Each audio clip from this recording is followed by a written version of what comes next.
The room was silent, except for the low hum of the projector, its light casting shadows against the stark white walls of the conference hall. My heart pounded in my chest, not from the presentation I was watching, but from the heavy gaze of my boss, Mr. Darden. He had just wrapped up his pitch for a new project, one that could change everything for the company, for all of us. As the applause echoed, I managed to suppress the nerves threatening to bubble over. This was my moment, the culmination of months of hard work. I was so close to the top, and yet all I could think about was him. I felt his presence before I saw him. Jake, my fiancé. The door creaked open behind me, and my pulse spiked as I turned my head, meeting his furious eyes. He was standing in the doorway, his posture rigid, his jaw clenched. He had arrived late, as usual, but this time, his timing was far from accidental. I stood, my heart racing. "Jake, what are you doing here?" My voice was a whisper, a soft plea that I hoped would keep him calm, but the look in his eyes told me it was too late for calm. "You think I wouldn't find out?" He spat, his voice low but filled with venom. The eyes of everyone in the room snapped toward us. His glare was now fixed on Mr. Darden, who stood at the front, trying to remain composed, but I could tell his discomfort. This wasn't the first time Jake had caused a scene. "I know what you're doing, how you're getting ahead, and I won't let it slide," Jake continued, his voice dripping with accusations. I could feel the blood draining from my face. What had he heard? What had he seen? My palms began to sweat as I tried to steady myself. "Jake, please," I whispered, taking a step toward him, desperate to smooth things over before the damage became too great. "This isn't the place for this. We can talk about it later." But he wasn't listening. He never did when he was like this. "Later? You think you can lie to me? Pretend everything is fine? You think I don't see how you spend your days with him, working late into the night?" His voice was a mixture of pain and rage, and I felt it all like a punch to the gut. He was right to an extent. I had spent countless hours helping Mr. Darden with tasks that went beyond the usual assistant duties. He had trusted me, counted on me, but I had never intended for it to go this far. It had just happened. "Jake, please," I tried again, my voice breaking. "It's not what you think. Mr. Darden is just my boss.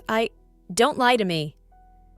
Jake's words echoed through the room, and I could see the judgment in the eyes of my colleagues. They must have been whispering to each other about me. I felt my face burn with shame. Mr. Darden cleared his throat, standing up a little straighter. "Jake, I think it's best we discuss this in private." His voice was calm but firm, a stark contrast to Jake's growing rage. But it was too late. The damage had been done. My hands trembled as I reached for Jake's arm, hoping to lead him outside, away from the crowd. But as I touched him, he jerked back, his eyes wild. "I don't need to hear any more of your excuses. I've had enough." His words stung like ice, and for the first time, I realized just how far things had gone.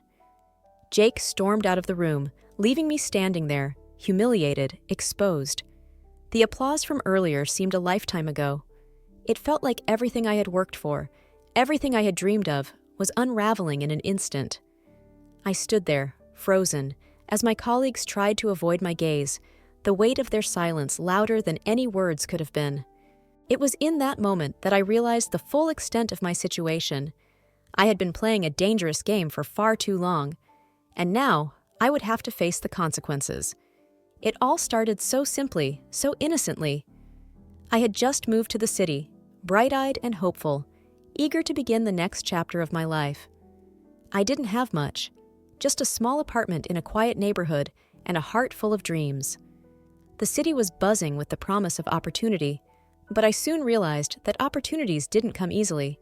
I had to fight for every inch of progress, every chance at something better. I had no experience, no connections, but I was determined to make it. Jake and I met during those early days. He was nothing like the guys I had known before. He wasn't flashy or arrogant, at least not in the beginning. He had this calm confidence that was hard to ignore. We met in a cafe, just by chance. I was hunched over my laptop, trying to put together a resume for a job I had barely any qualifications for, and he sat across from me, his eyes glinting with curiosity. "You're working hard, but it doesn't look like it's paying off," he said, the hint of a smile on his lips as he glanced at my screen. I looked up, startled. "Excuse me?" He shrugged, not at all apologetic. "I mean, no offense, but I can tell you're stressing over something that's not really working out. What's the point?" I couldn't help but laugh. He had a way of cutting through the tension, making everything feel less heavy. I ended up telling him everything. How I had moved here for a fresh start, how I had no real plan, and how I was just trying to survive. He didn't judge me, didn't tell me I needed to get my act together. Instead, he offered me advice, suggested places I could apply to. Over the next few weeks, we met more often. What started as a casual conversation over coffee turned into something more. Jake was different from anyone I'd ever known. His kindness wasn't just surface level, and his attention felt genuine. He seemed to understand me in a way that no one had before. There was something magnetic about him, something I couldn't resist. He had a way of making me feel seen, even when I was nothing special. One evening, after a long conversation about our hopes and dreams, he asked me, "What's the one thing you would do if you could do anything?" I paused, thinking. For a moment, I felt like I had no idea what that answer was. But then, a light bulb went off in my mind. I'd love to work in a big company, something where I could make a difference, where my skills would actually matter. Jake smiled, his eyes bright with interest. "That sounds like a dream worth chasing. You'll get there, I'm sure of it." It was a simple moment, but I felt a warmth spread through me. He believed in me, even when I wasn't sure I could believe in myself. A week later, Jake sent me a text. "Hey, I got a contact for you at Darden Industries. They're looking for an assistant, and I think you'd be a perfect fit." I didn't hesitate. The opportunity was too good to pass up. Jake's words made me feel like maybe, just maybe, I had a shot at something real, something substantial. I remember walking into the sleek, modern office building for the interview, my heart pounding. The reception area was pristine, and the scent of polished wood filled the air. It felt like the kind of place that only the most elite could enter. I wasn't sure if I belonged, but I kept telling myself to keep going, to push past the fear. The interview itself felt like a blur. The manager, a woman named Sarah, asked me a few questions, but I could tell she was already impressed by my resume, even if it was thin. I spoke confidently, even though my nerves were eating away at me. The words I had rehearsed in my head felt like they might slip away, but somehow I managed to hold it together. At the end of the interview, Sarah smiled at me, and I saw the approval in her eyes. "We'll be in touch," she said. I left the building, walking a little faster than usual, the excitement bubbling up inside me. It wasn't until I got home that I realized something. I had done it. I had gotten the job. The first real break I had in this city. The first few months were a whirlwind. My boss, Mr. Darden, was a millionaire businessman with a reputation for being tough but fair. He was demanding, but not impossible. I worked late, sometimes until the early hours of the morning, doing everything from managing schedules to preparing presentations. It was exhausting, but I loved every second of it. I was learning so much, growing in ways I hadn't expected. The job felt like a door opening, and I was finally stepping into a world I had only dreamed of. And then there was Jake. In the midst of the chaos that came with the new job, Jake and I grew closer. We would steal moments together, late-night walks after work, quiet dinners in my apartment, conversations about everything and nothing. There was something comforting about being with him. He made everything feel lighter, even when my world felt heavy. He would often remind me to take a break, to relax, to enjoy the moments that passed so quickly. One evening, after a particularly long day at the office, Jake and I found ourselves on my balcony, overlooking the city. The air was crisp, and the skyline shimmered in the distance. He reached over and took my hand, his touch warm against the cold. "How are you doing?" he asked, his voice soft, genuine. "I'm okay," I replied, leaning into him. "Just tired, but I'm happy, Jake. I think I'm really starting to see where all this hard work is taking me." He smiled, and it felt like the world slowed down. "I'm proud of you, you know that?" I laughed, feeling the weight of the world lift from my shoulders. "Thank you, Jake. You've been a big part of this. I don't think I'd be here without you." He pulled me close, his lips brushing against my forehead. "I'll always be here for you. Always." At that moment, I felt like everything was falling into place. I had the job of my dreams, a wonderful fiancé, and a life that was finally heading in the right direction. Little did I know, the happiness I was feeling would be short-lived. The cracks that had started forming in our relationship were too subtle to notice at first, but they would soon grow too large to ignore. The start of everything, the job, Jake, the promise of something more, was beautiful, and I held on to that memory for as long as I could. But as I would soon come to understand, nothing stays perfect forever. It started slowly, almost imperceptibly. At first, I thought I was imagining things, that I was being overly sensitive. But the more time passed, the clearer it became. There was something in the air, something unspoken but heavy, hanging between Jake and me. It was a Tuesday afternoon when I first noticed it. I had just finished a meeting at the office and was heading back to my desk, my mind buzzing with the new project I was about to take on. I had been working closely with Mr. Darden, helping him prepare some of the more intricate parts of his upcoming presentation, and it felt like a real breakthrough for me. There was a sense of pride that came with knowing my hard work was recognized, that I was actually making a difference.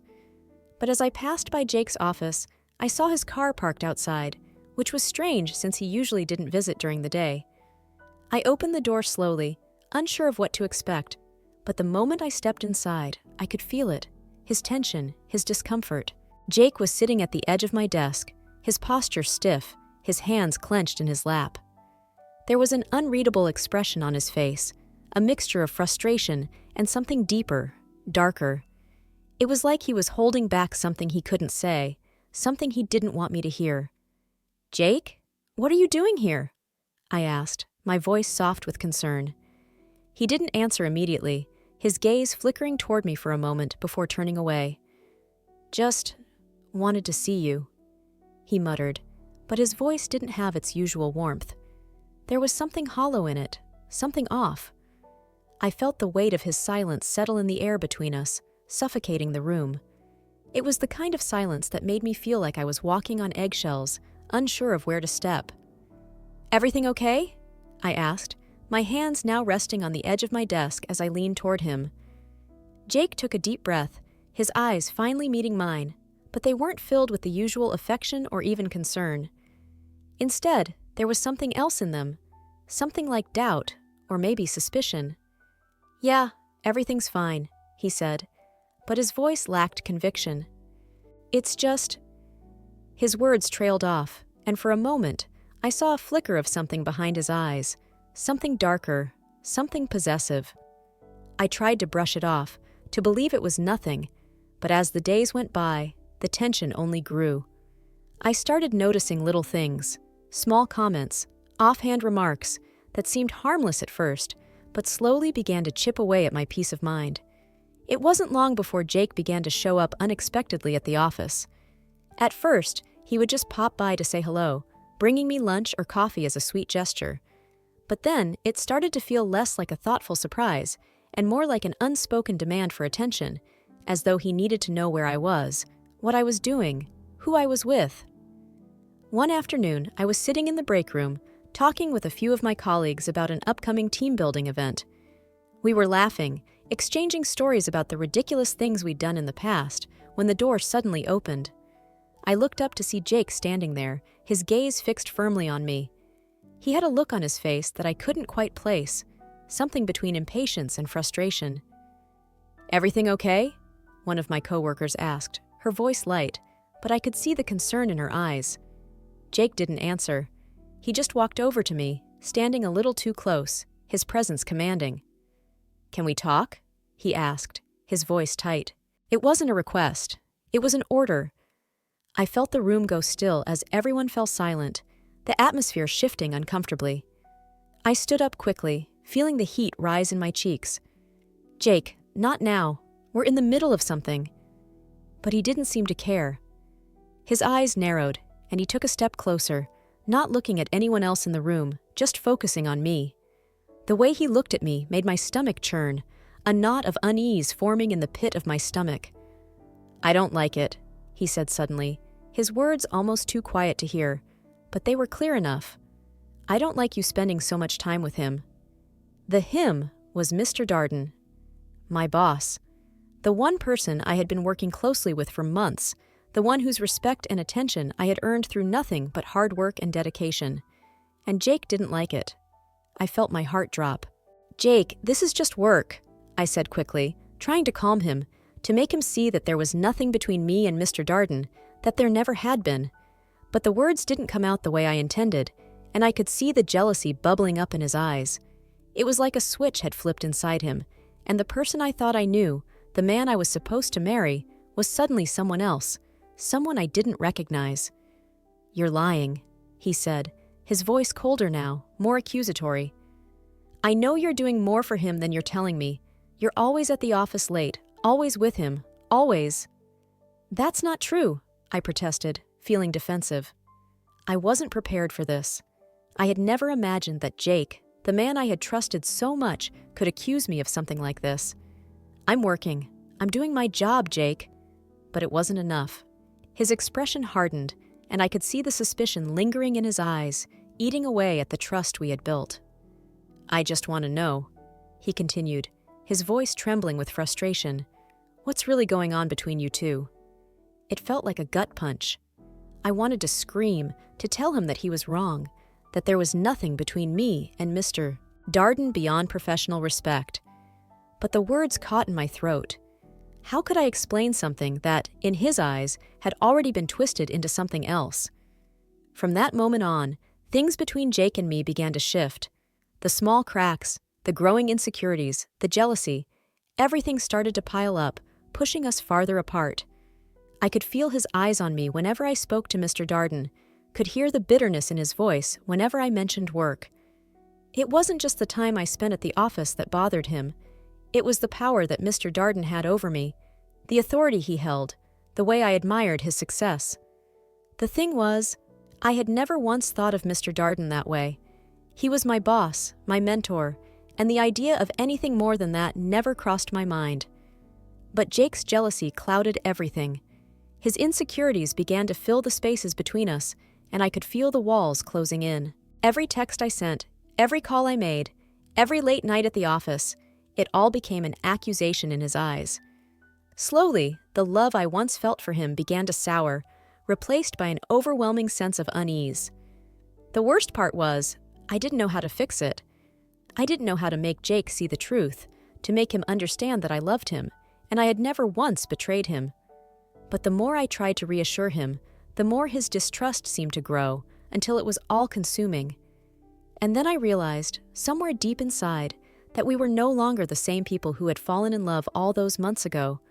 Something had changed, and it wasn't just me who was drifting away. It was him too. The night had started so innocently, just another evening after a long day of work, but I could feel the tension in the air as soon as I walked through the door. The apartment was dimly lit, the soft glow of the kitchen lights casting shadows across the floor. Jake was already there, sitting on the couch, his legs stretched out in front of him. He didn't look up as I entered, his attention focused on something I couldn't see. I set my bag down on the kitchen counter, a familiar sense of unease settling in my stomach. I had barely taken off my coat when he spoke. "You've been gone all day." Jake's voice was low, and I could hear the underlying frustration in his words. "Out late again. With him." I stiffened. His tone was sharp, accusing, but I had no patience for this tonight. The jealousy, the accusations, the constant tension. It was wearing me down. I turned to face him, trying to keep my voice steady. "I was working, Jake, you know that." I tried to keep the edge out of my voice, but it was hard. It had been a long week, and I was exhausted, physically and emotionally. "Working? Again?" he repeated, the sarcasm dripping from his words. "Funny. I don't remember you working this much when we first got together." My stomach twisted. There it was again, the same tired accusation. The insinuation that I was prioritizing Mr. Darden over him, over us. But it wasn't true. I was just doing my job. And yet, Jake couldn't see that. He couldn't see how hard I had worked to get here, how much effort I had put into proving myself. I could feel the anger rising in me. "This is ridiculous," I said, my voice shaking. "I'm doing my job, Jake. I'm not doing anything wrong." But his eyes narrowed, and he stood up abruptly, closing the distance between us in 2 quick strides. "You think I'm stupid?" His words were sharp, cutting through the air. "You think I don't know what's really going on? I know what you're doing when I'm not around." I took a step back, my breath catching in my throat. "What are you talking about?" The words felt foreign in my mouth, as though I couldn't quite grasp what he was accusing me of now. He didn't answer at first. Instead, he stood there, staring at me with a look that sent a chill down my spine. "I know about you and him," he finally spat. "Don't try to deny it. You're just like every other woman in this world, always looking for the next big thing, the next person who can give you more than I can." His words stung like a slap, each one a harsh accusation I couldn't even begin to comprehend. My heart raced, and for a moment, I couldn't think. The anger I had felt earlier was now replaced by confusion, a deep sense of betrayal. "Jake, I love you," I said, my voice trembling. "Why are you doing this?" But he wasn't listening. His face was contorted with rage, his fists clenched at his sides. "Don't you dare try to turn this on me. You've been lying to me. All this time, you've been lying." I felt a lump form in my throat, the weight of his accusations suffocating me. I opened my mouth to respond, to try and explain myself, but the words wouldn't come. How could I explain something that wasn't true? How could I make him see that I wasn't the one betraying him? Without another word, Jake stormed off toward the bathroom, slamming the door behind him. I stood there, frozen, my mind reeling from everything he had said. The apartment suddenly felt colder, emptier, as though the walls were closing in on me. I had never seen him like this before. The anger in his eyes, the jealousy, everything about this felt wrong. I stood there for what felt like an eternity, my heart racing in my chest. I wanted to follow him, to fix whatever was broken, but something inside me told me to stay put. Something told me that maybe, just maybe, I should give him some space. But my thoughts were clouded with doubt, with fear. I couldn't shake the feeling that something was wrong, that I was missing something. I glanced at the phone sitting on the coffee table, Jake's phone, which he had carelessly left there while he stormed off. A feeling of unease washed over me, but I couldn't look away. It was a fleeting thought, something I brushed off at first. Why not check? It was a moment of weakness, I know. But the curiosity was overwhelming, and before I could stop myself, I reached for his phone. The screen lit up as I unlocked it, my hands trembling. A message notification appeared at the top of the screen. "I miss you, baby. Can't wait to see you tonight." The words were clear as day, and the reality of what I was reading hit me like a punch to the stomach. I froze, my breath caught in my throat. The room spun around me, the text still glaring at me from the screen, like some cruel confirmation of the nightmare I was slowly waking up to. The message was from a number I didn't recognize, but the affectionate tone was unmistakable. Baby. It stung, cutting through the fog of confusion in my mind. This wasn't just a mistake, or a misunderstanding. Jake had been seeing someone else. He had been lying to me for who knows how long. I quickly checked the rest of the conversation, my heart sinking further with each message I read. It was full of sweet words, flirtation, and promises of meeting up. The messages weren't recent. They spanned weeks, maybe even months. My chest tightened as the realization hit me harder than anything else. Jake had been cheating on me. All the suspicions, the jealousy, the arguments. It had all been a smokescreen, a way for him to deflect from what he had been doing behind my back. He had betrayed me in the worst way possible, and I had been blind to it. Suddenly, the bathroom door creaked open, and Jake stepped out, his expression still dark. He didn't see me sitting there, holding his phone, the weight of the truth settling on my shoulders. For a moment, I didn't know what to say. My mind was racing, my heart pounding in my chest. Everything inside me wanted to scream at him, to confront him, to demand answers. But instead, I sat there, the phone trembling in my hands, and I stared at him. Jake looked at me, confusion flashing across his face. "What's wrong?" he asked, his voice too calm, too practiced.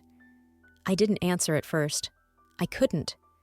The words were stuck in my throat, tangled with the pain of everything I had just discovered. Finally, I met his gaze, and the tears I had been holding back for so long began to fall. "You were never honest with me, Jake," I whispered. "You've been lying to me this whole time." His eyes widened, and for the first time I saw something flicker, something close to guilt, but it was fleeting, almost imperceptible. "You don't understand," he began, his voice faltering, but I cut him off. "No," I said, my voice firm now, despite the shaking in my chest. "I understand perfectly. I understand everything." I stood up, still holding the phone in my hand, and I felt a bitter sense of finality settle over me. The man I thought I knew, the man I had trusted, had been living a lie. And I was done. "Pack your things, Jake," I said quietly, my voice steady now. "We're done." He didn't respond. He just stood there, looking at me, as if waiting for me to take it all back, to give him one more chance. But there was no more chance. The damage had been done. The truth was out, and there was no going back. The weight of the night felt unbearable as I stood in the middle of our apartment, packing my things into a suitcase. My hands were shaking, my movements mechanical, like I was moving through someone else's life, someone else's pain. Jake had stayed silent since I told him we were done, his eyes blank, the hurt and guilt too heavy for him to process. I couldn't look at him anymore. I couldn't stay in that place, in that life, any longer. I glanced at the bathroom, where his belongings still lay scattered. His cologne, his razor, the towel he'd carelessly thrown on the floor after his shower. It all felt so insignificant now, so meaningless. It wasn't about the things we shared anymore. It was about the trust he had shattered, the love he had betrayed. With a sigh, I zipped up the suitcase and turned toward the door. I wasn't sure where I was going yet, but I knew I couldn't stay here. I couldn't stay with him. As I walked out, I took one last look at the apartment, at the life I thought I was building, and I closed the door behind me. The sound of the latch clicking shut felt final, like the closing of a chapter I never thought would end this way. The weight of everything hit me as soon as I stepped into the elevator. My heart was heavy with a mixture of sadness and anger, but more than anything, there was an overwhelming sense of betrayal. Jake's lies still echoed in my mind, every word cutting deeper with each passing second.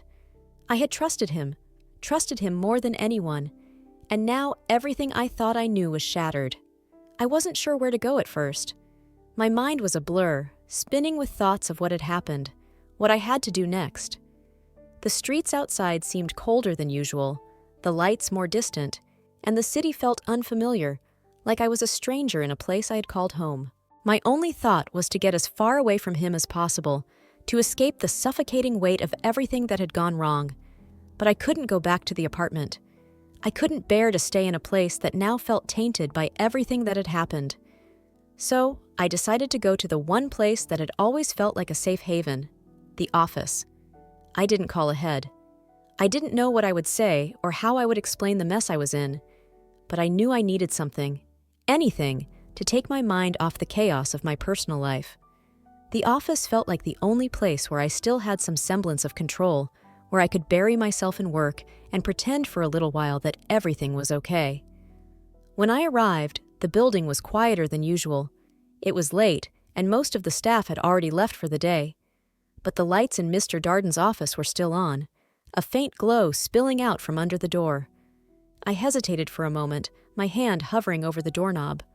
I wasn't sure how to approach him, how to explain what had just happened, but something inside me told me I had no choice. I knocked softly, and the sound echoed in the empty hallway. The door opened a crack, and Mr. Darden's familiar face appeared, his eyes scanning me with a mixture of curiosity and concern. "Is everything okay?" he asked, his voice gentle. I forced a smile, but it didn't reach my eyes. "Can I talk to you for a minute?" I asked, my voice tight. He nodded, stepping back to let me in. The office was warm, the faint smell of coffee still lingering in the air. It was the same as always, but tonight it felt like a sanctuary. I closed the door behind me, taking a deep breath. I'm sorry to bother you, especially at this hour," I started, my voice shaky. but I don't know where else to go." He gave me a questioning look, his expression softening as he watched me. "You're not bothering me. What's going on?" I swallowed hard, trying to find the words to explain the storm swirling inside me. My relationship is falling apart. I had to leave. I don't have anywhere else to go right now." Mr. Darden's eyes softened, a look of understanding crossing his face. He walked around the desk, leaning against the edge, his hands folded in front of him. "I'm sorry to hear that," he said, his voice calm, reassuring. "I can only imagine how difficult that must be for you." I nodded, grateful for his kindness, but it only made the situation feel more painful. I felt small in that moment, exposed and vulnerable, but at the same time, I knew I couldn't keep running from what had happened. "I don't know what to do," I admitted, my voice barely above a whisper. "I can't go back there, but I also can't just go anywhere. I don't have the strength to figure this out on my own." He studied me for a moment, his expression thoughtful. Then, without a word, he stood up and walked over to the window, looking out at the city below. I watched him, unsure of what he was thinking. After a moment, he turned back toward me. "You're more than welcome to stay here for as long as you need," he said quietly. "I understand this isn't an easy time for you, and I'd hate to see you left with nowhere to go." I blinked, surprised by his offer. "What do you mean?" "I mean, you don't have to deal with this on your own," he continued. "I'll make arrangements for you. You can stay in an apartment near here. I'll cover it through the company for as long as you need. It's the least I can do." I stood there for a moment, stunned by his generosity. I hadn't expected anything like this. It wasn't just the financial help, it was the gesture itself. He wasn't just offering me a place to stay. He was offering me a lifeline, a way out of the chaos that had consumed my life. I don't know what to say," I stammered, overwhelmed by his kindness. "Thank you. I don't deserve this." "You don't have to thank me," he said, his voice warm. "It's the right thing to do. You need time to heal, to figure things out. And I can't imagine you being in a better position to do that than in your own space, away from everything that's happened." I nodded, tears pricking at the corners of my eyes. I hadn't realized how much I needed this, how much I needed someone to tell me that everything would be okay, even if just for a moment. It felt like a weight had been lifted off my shoulders, and I finally allowed myself to exhale, the tension in my body easing for the first time all day. "Thank you," I said again, my voice soft but sincere. "I don't know how I can ever repay you for this." "You don't have to," he replied, his smile gentle. "Take care of yourself first. That's all that matters right now." I nodded, feeling a surge of gratitude. For the first time in what felt like forever, I had a plan. I had somewhere to go, somewhere I could start to heal. And while the road ahead was uncertain, I knew that, for the moment, I wasn't alone. The apartment was quiet, too quiet. The kind of silence that presses against your chest, suffocating, making you aware of every breath you take. I had spent the last few hours pacing around the small, rented space, trying to settle into a routine, trying to convince myself that everything would be fine, that I could somehow make sense of this mess. But the truth was, I didn't know what I was doing. I didn't know how to make it stop hurting. I sat on the edge of the couch, my phone resting in my hands, the screen glowing faintly in the dim light of the room. I had blocked Jake's number. I knew I should have done it sooner, but it felt like a final act of defiance, of taking control over something that had spiraled out of my reach. His messages kept flooding in, notifications that I ignored. "Where are you? Can we talk? I'm sorry." He even called a few times, his name flashing on the screen. Each time I felt the knot in my stomach tighten. I couldn't bring myself to answer. How could I? After everything he had done, after everything I had seen, how could I ever look him in the eye again? I tossed the phone aside, burying my face in my hands. The anger that had been building in me over the past few days had finally given way to something deeper, an aching emptiness that settled into my bones. I couldn't stop thinking about what had happened, about the lies he had told, about the way he had betrayed me. Every time I closed my eyes, I saw the texts, the evidence of his infidelity. It didn't feel real. It felt like I was watching someone else's life, someone else's heartbreak. Why hadn't I seen it? Why hadn't I recognized the signs earlier? He had always been jealous, possessive, but I had brushed it off as insecurity. I had convinced myself that it was just part of his personality, part of who he was. But now, looking back, I could see the cracks in the facade. I had ignored so much, had allowed so much to slide, all because I had been afraid of losing him. I leaned back on the couch, staring at the ceiling, letting the tears fall silently. I felt alone, truly alone, in a way I hadn't ever experienced before. The life I had been building, the future I had imagined, was all gone. And what was left? A hollow shell, a person who wasn't sure who she was anymore. The sound of the doorbell cut through the quiet like a sudden shock, jolting me out of my thoughts. I wiped my face quickly, trying to compose myself, though it didn't help much. I wasn't expecting anyone, certainly not Jake. He had already tried to reach me a few times, and I had made it clear that I didn't want to speak to him. But the ringing persisted, insistent, and I dragged myself to the door. When I opened it, I wasn't prepared for the person standing on the other side. Mr. Darden, my boss, was standing there, a bottle of wine in his hand and a concerned look on his face. His presence was unexpected, yet somehow comforting, like a lifeline thrown into a sea of confusion. "Is everything all right?" he asked softly, his eyes searching mine for any sign of distress. He seemed to know that something was wrong, even before I said a word. I nodded, though the gesture felt weak. "Yeah, I'm fine," I said, but my voice cracked, betraying me. He didn't buy it. "Can I come in?" he asked, his tone gentle but firm. "I brought some wine. Thought we could talk." I stepped aside, allowing him to enter, and closed the door behind him. He moved with a kind of purpose, setting the bottle down on the kitchen counter and pulling out 2 glasses from the cupboard. His calm presence was oddly soothing, like a still point in the whirlwind that had become my life. He poured the wine, handing me a glass. I took it, feeling the cool glass against my fingertips, but I didn't drink. My thoughts were still scattered, and I wasn't sure I could focus on anything other than the storm raging in my mind. We sat down on the couch, the space between us quiet and heavy. Mr. Darden didn't speak right away, but I could feel his gaze on me, steady, patient. I knew he was waiting for me to open up, to say what had been on my mind since I walked out of Jake's life. Finally, after what felt like an eternity, I spoke. "He's been cheating on me," I said, the words tumbling out of my mouth like a confession. "Jake, he's been lying to me. All this time, I thought we had something real, and it turns out he's been seeing someone else behind my back." I felt the tears threaten to rise again, but I forced myself to stay composed. Mr. Darden listened, his expression unreadable, but there was a softness in his eyes that told me he wasn't judging me. He wasn't looking at me like I had made a mistake, like I had somehow deserved this. When I finished speaking, he sighed deeply, leaning back in his chair. "I'm sorry you had to go through that," he said, his voice low. "I can only imagine how painful that must be. But you're not alone in this. You deserve someone who respects you, someone who values you for who you are, not just someone who sees you as a possession." I looked at him, surprised by the conviction in his voice. "I don't know what to do anymore. I'm lost.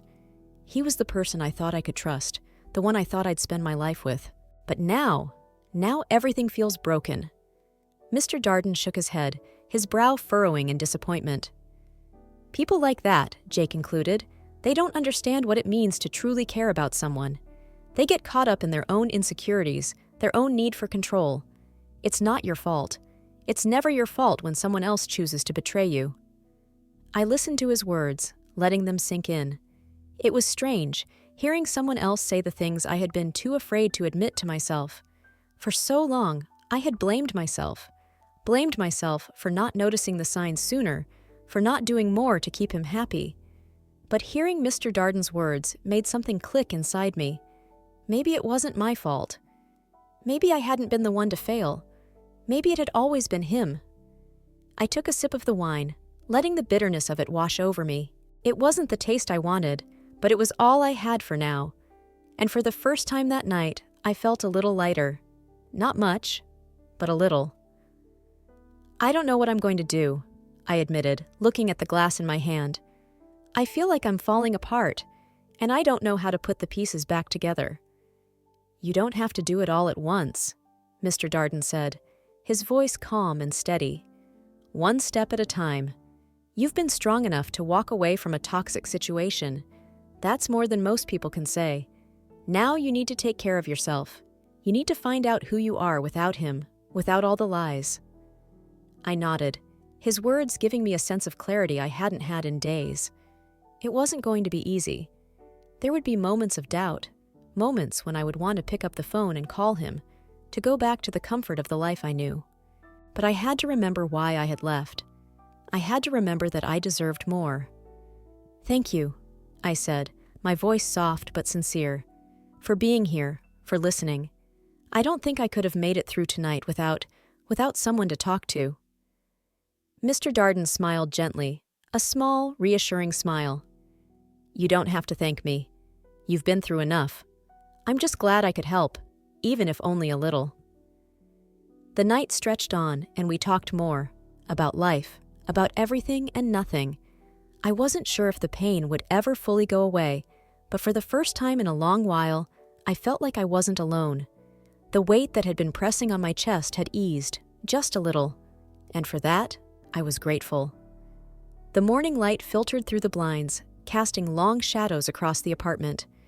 I had barely slept, my thoughts swirling in a chaotic storm. I knew I couldn't keep hiding in this apartment forever, but the idea of stepping back into the real world, facing everything that had happened with Jake, was terrifying. I wasn't sure where to go from here, or what to do. The emotional exhaustion weighed heavily on me, and all I wanted was a moment of peace, a moment to breathe. As I sat in the silence of the room, the phone rang. My heart skipped a beat as I glanced at the screen. It was Mr. Darden. He had offered to help me yesterday, offered me a place to stay, and now it seemed he was offering more than that.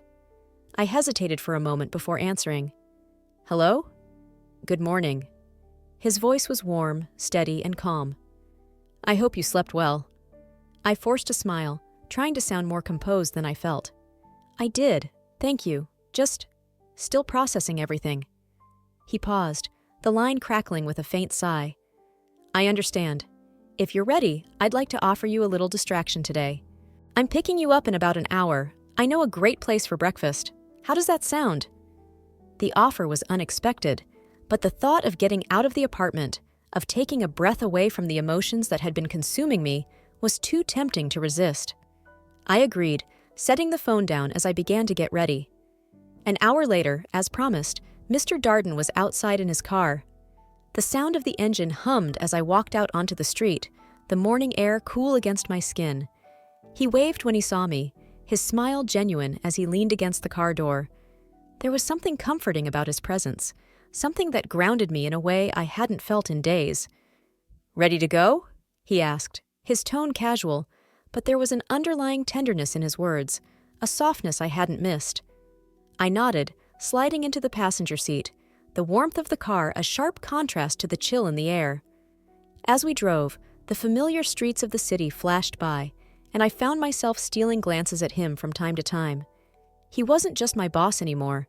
He was someone who had stepped in when I needed it most, someone who had been kind when I hadn't known where to turn. The more I thought about it, the more I realized that his kindness had never felt forced, never had an agenda behind it. It was genuine.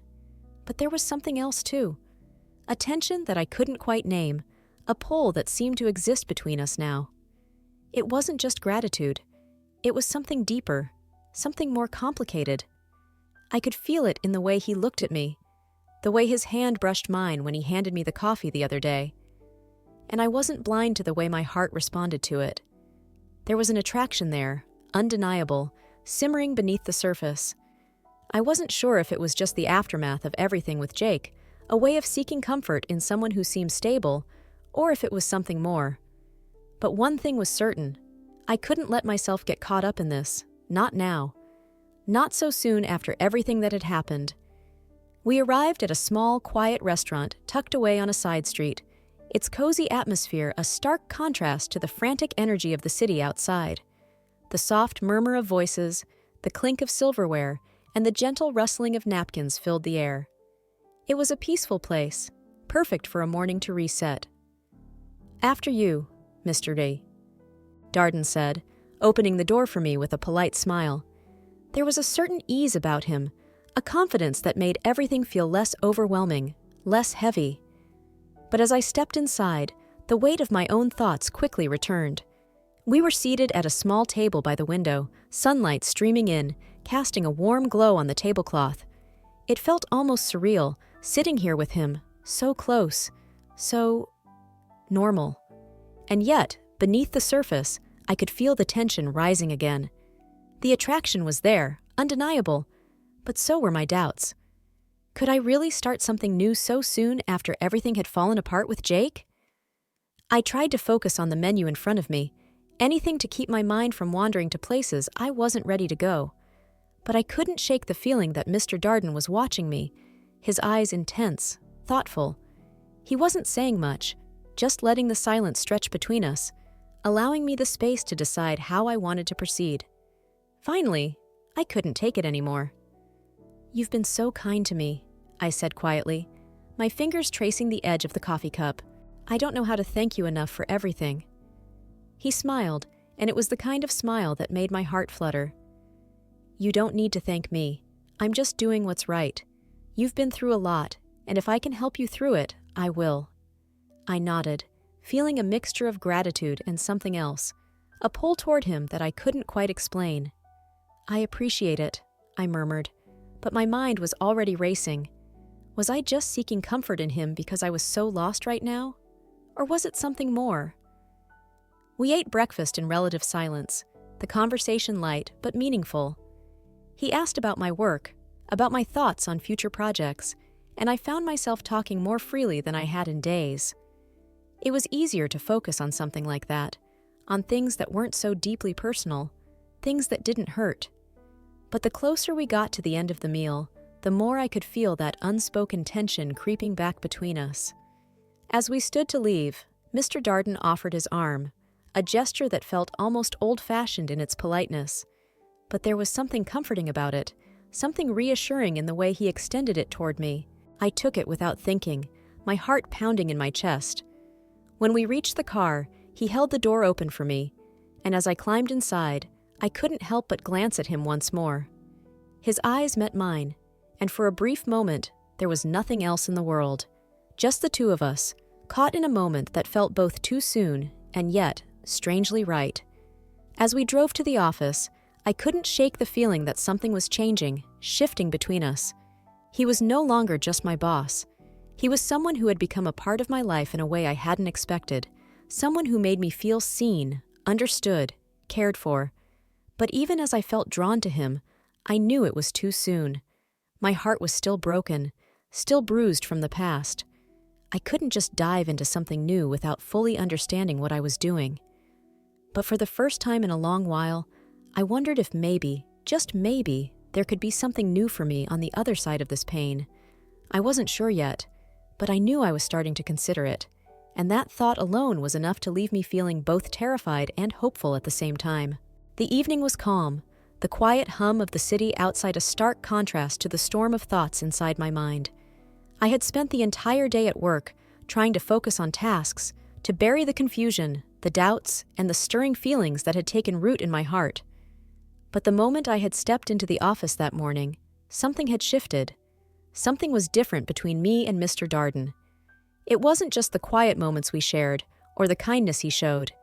It was the way he made me feel, like I mattered in a way I hadn't felt in a long time.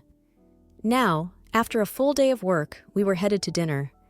I had agreed to join him, not knowing what would come of it, but feeling deep down that there was something I needed to figure out.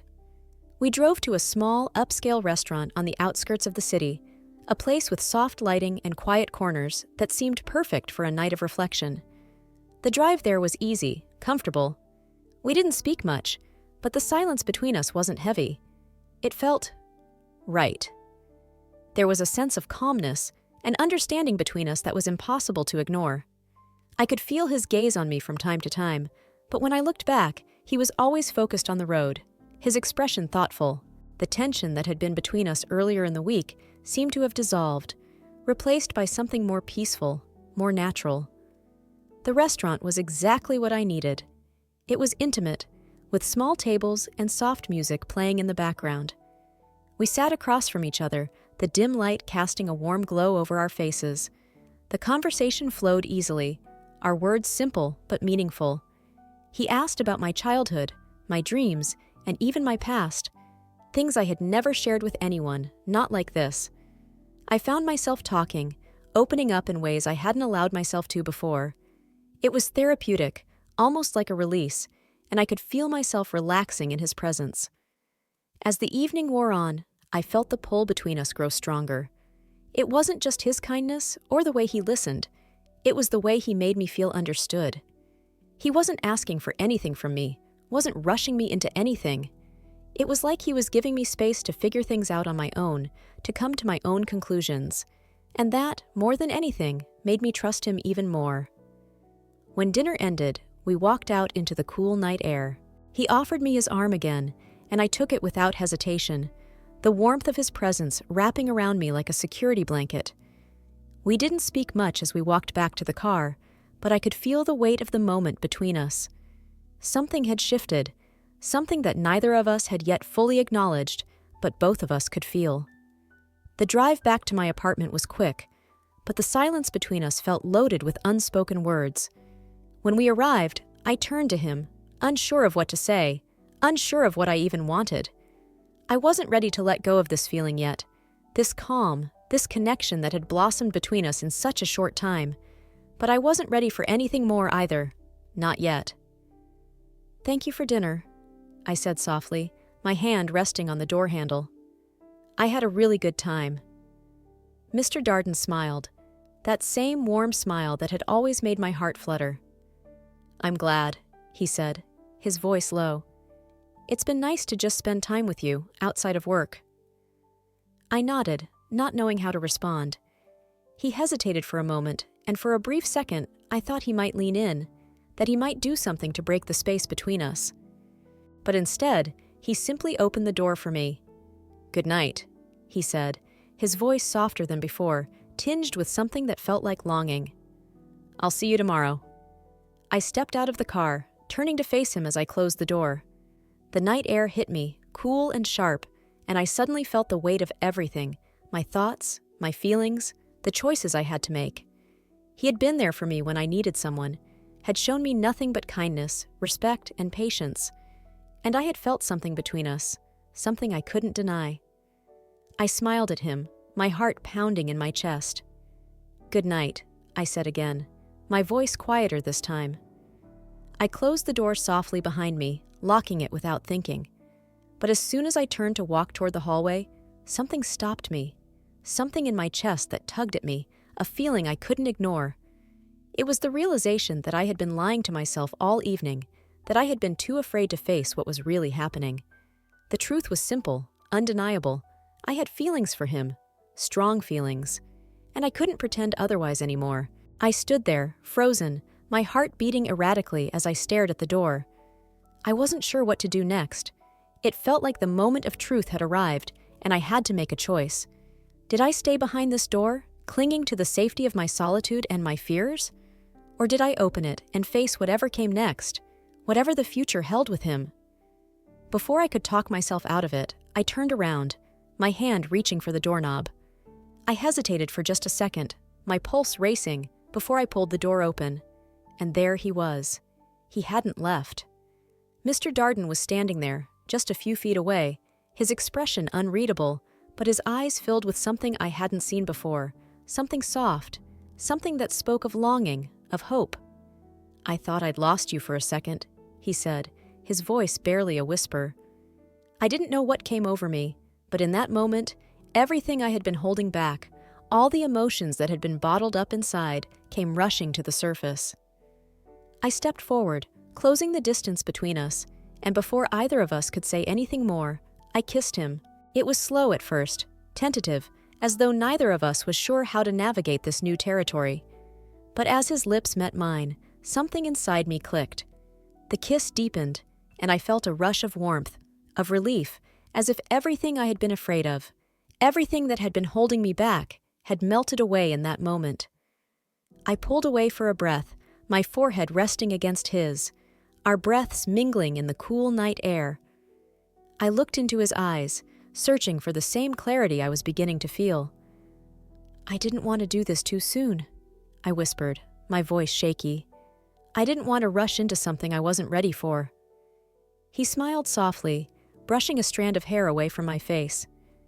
"You don't have to rush. We'll take it slow. But I'm here, and I want you to know that."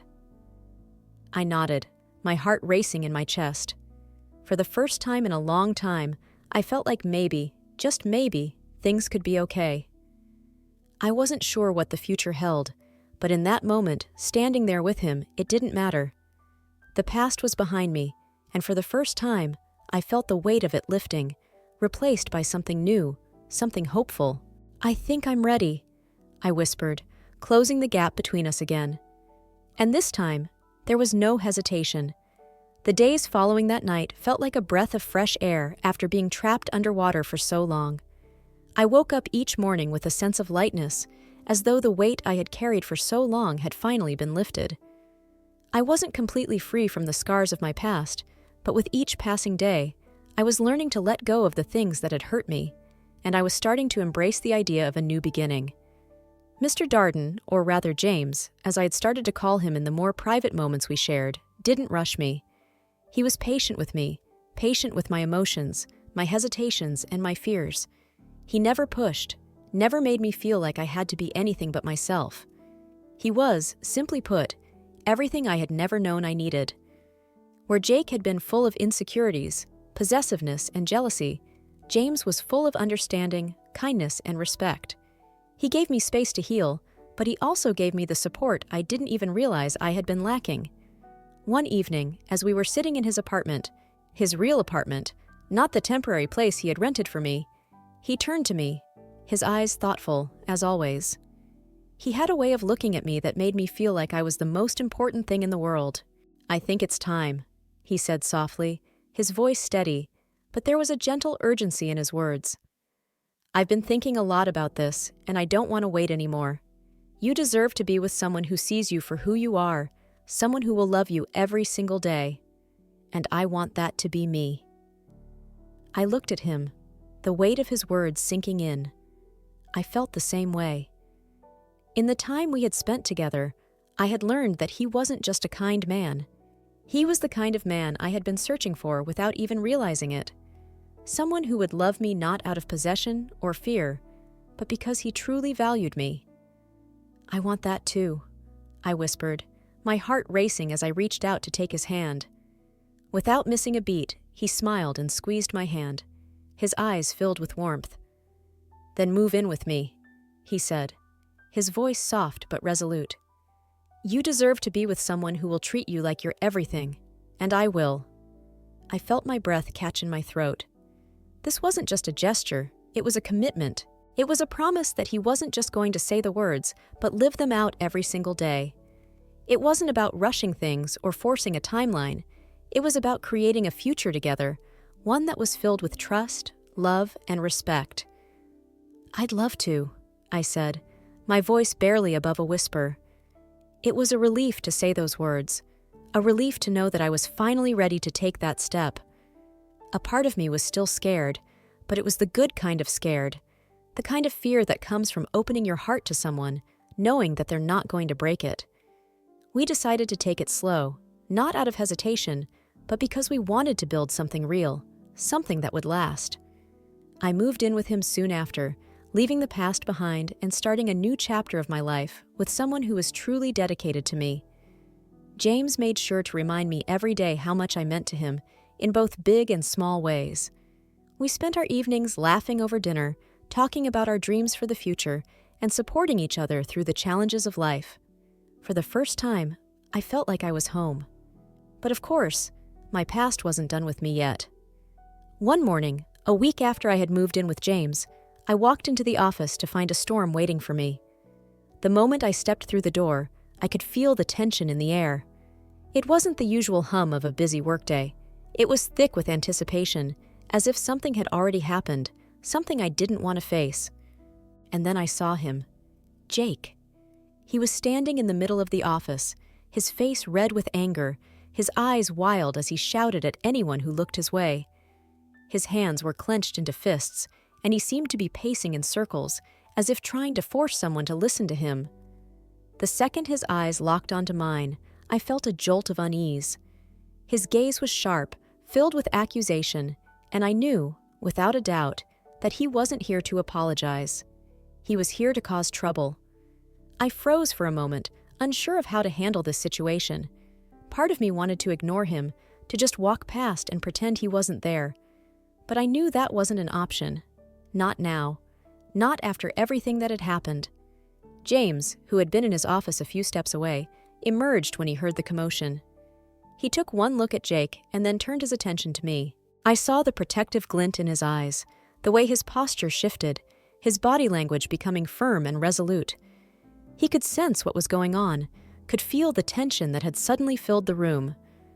"What is this?" I heard James ask, his voice calm but filled with authority as he walked toward Jake. Jake turned toward him, his face twisting in fury. "This is none of your business," he spat, his words sharp. "She's still mine. I don't care what you think. She's not just going to move on with someone else like this. She's mine." I could see the anger in Jake's eyes, but there was something else too. Something deeper. His jealousy, his sense of entitlement, was on full display. It made me sick to my stomach to see him like this, to hear him speak like this, as if I were a possession to be fought over. I was no longer his, and the sooner he realized that, the better. James didn't flinch, didn't back down. He walked right up to Jake, his eyes never leaving his voice steady and unwavering. "I don't think you understand," James said quietly, his words cutting through the tension like a knife. "She's not yours. She's with me now, and if you don't leave, I'll make sure you're escorted out." Jake's eyes widened with fury, but before he could react, James reached out, firmly grabbing him by the arm. "Get out," James said, his voice low and commanding. Jake struggled for a moment, trying to pull away, but James was unyielding. "You don't belong here anymore. You're not welcome." And with that, James escorted Jake out of the office, his grip firm but not aggressive. The rest of the office watched in stunned silence as Jake was led out the door, his face contorted with rage and disbelief. I could hear him shouting even as the door closed behind him, but it didn't matter. It was over. The room was still, the silence almost deafening. I looked around, meeting the eyes of my coworkers, some of whom had witnessed the whole scene. No one said anything, but I could see the understanding in their eyes. They knew. They knew I had made the right choice. James returned to my side a moment later, his expression softening when he saw me standing there, still processing what had just happened. "Are you okay?" he asked, his voice gentle as he placed a hand on my shoulder. I nodded, finally breathing deeply, as if a weight had been lifted off my chest. "Yeah, I am." I looked at him, my heart swelling with gratitude. He had protected me, stood by me when I needed it most. And now, with Jake gone, I could truly start to live my life the way I deserved to. "Thank you," I whispered, my voice filled with emotion. "You don't have to thank me," he replied, a soft smile on his face. "I'd do anything for you." And in that moment, standing in the office, with the remnants of the chaos still hanging in the air, I realized that everything had changed. I was no longer the woman trapped in a toxic relationship. I was someone new, someone free, someone loved. And for the first time in a long time, I felt truly at peace. With James by my side, I knew that I was ready for whatever the future held. Because now, I wasn't alone. I had someone who would always stand by me, someone who had already proven that he would never let me fall. And that was more than I could have ever hoped for. As the days passed, the world around me seemed to shift in ways I hadn't expected. Everything felt new beginnings, new possibilities, and most importantly, a new sense of self. It was strange, adjusting to a life without the shadows of my past hovering over me, without the constant fear of betrayal and uncertainty that had defined my relationship with Jake. I had spent so many years second-guessing myself, wondering if I was enough, if I deserved better. But now, With James by my side, I realized something I had never truly allowed myself to understand before. I did deserve better. I deserved someone who saw me for who I was, who loved me for everything I was, flaws, scars, and all. And I had found that in James.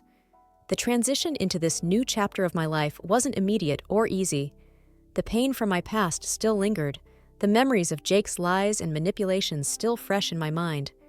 But every day, as I spent more time with James, I felt the healing begin. He never pressured me, never pushed me to move faster than I was ready for. He was patient, gentle, and most of all, he was kind. He didn't ask for perfection. He just asked for me to be myself, to trust him, and in time, I did. James and I started building a life together, one that was built on a foundation of honesty, mutual respect, and love. We spent our weekends exploring the city, finding new places to eat, and laughing together as we navigated this new chapter of our lives. We took things slowly, savoring each moment. Every day was a new discovery, a new opportunity to learn more about each other, to grow together. But the true turning point for me came on one of those quiet evenings, sitting in the living room of our shared apartment. It was just the two of us, curled up on the couch with a glass of wine in hand. We hadn't said much, just enjoying the peaceful atmosphere we had created. But I could feel the weight of everything that had happened slowly lifting. James turned to me then, his expression soft but filled with intent. "I've been thinking," he began, his voice serious but affectionate. "I think it's time we made it official." I looked at him, a question in my eyes. "What do you mean?" He smiled, a smile that made my heart flutter, one that made me feel like the most important person in the world.